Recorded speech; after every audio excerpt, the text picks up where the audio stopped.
Hi. Well, as I promised last week, I'm going to tell you about Google Alert this week. Now, Google Alert is a free online tool from Google, and it's very useful for things like competitor monitoring. What you do is you put search words like keywords as you would into Google Alerts, and they then send you an email every time they find something new on the internet, with regards to that word. Now, when you first sign up, you might get like a whole lot of stuff because they'll be sending you what is already out there, but then it calms down and you'll start getting them regularly. And you can decide how often you want them, whether you want daily or weekly or what have you. Now, how is this useful? Well, for competitor monitoring, it's useful because you can put in the name of your competitor, and Google will then email you every time they find something new on the internet about them.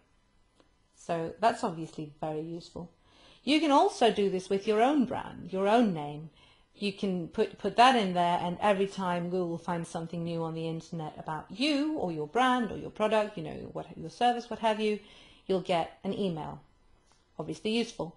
Now, you can also use this for other things that you want to be following, any kind of topics or interests or anything.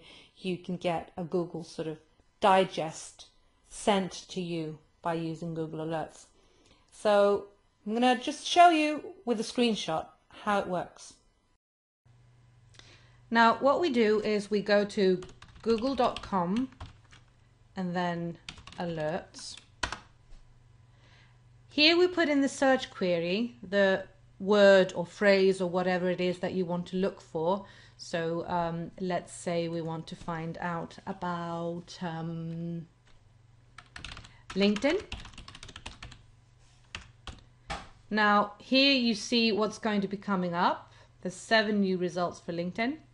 You can choose what sort of results type you have.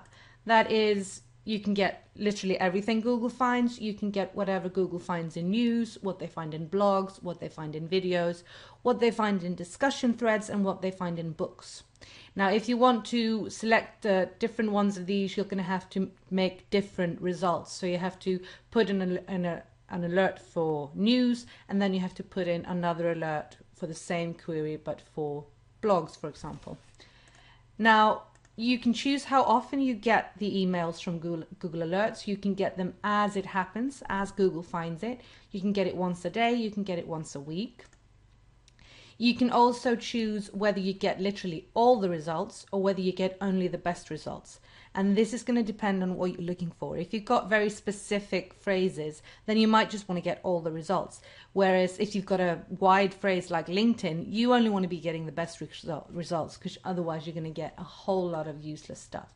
And then you put in your email. And then you just create the alert. Now, if you have a Google Mail, whether you're using Google Apps or Gmail or any sort of Google Mail, you can sign into that, and you'll just see the sign up window, sign into that, and that means your email will automatically be in here. Otherwise, the whole alert sort of setting thing will be just the same. Okay, so that's Google Alerts.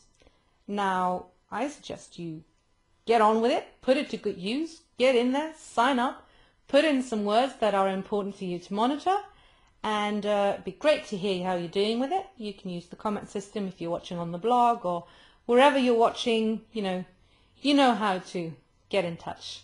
Look forward to seeing you next week.